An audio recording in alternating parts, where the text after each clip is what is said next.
Namaste and Priya, welcome to Vidatri Bhakti News.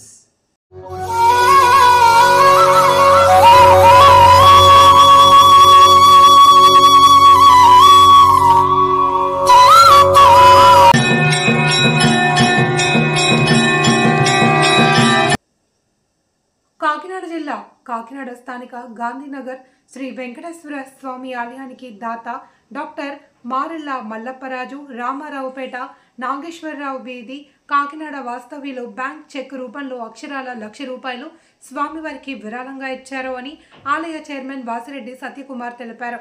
ఈ కార్యక్రమంలో కార్యనిర్వహణాధికారి మరియు చైర్మన్ పాలక మండలి సభ్యులు తదితరులు హాజరయ్యారు. కార్యనిర్వహణాధికారి మాట్లాడుతూ దాత ఇచ్చిన చెక్కును ₹1,00,000 ఫిక్స్డ్ డిపాజిట్ బ్యాంకులో జమ చేశాము. అనంతరం దాని మీద వచ్చే వడ్డీ మాత్రమే దాతల సహకారంతో నెలలో 2వ శనివారం నాడు మాత్రమే ఉచిత ప్రసాద వితరణ కార్యక్రమం దాతల పేరుతో జరపబడుతుందన్నారు. చైర్మన్ మాట్లాడుతూ స్వామివారి భక్తుడు మరియు దాతల సహాయార్థం సుమారు ₹1,00,000 చెక్కు రూపంలో విరాళం ఇచ్చిన దాతకి ఆ స్వామివారి కృప ఎల్లప్పుడూ ఉండాలి అని కుటుంబ సభ్యులందరికీ కృతజ్ఞతలు తెలిపారు.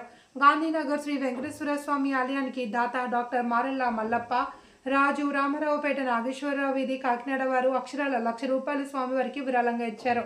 ఈ కార్యక్రమంలో కార్యనిర్వహణ అధికారి మరియు చైర్మన్ పాలక మండలి సభ్యులు తదితరులు పాల్గొన్నారు.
Orang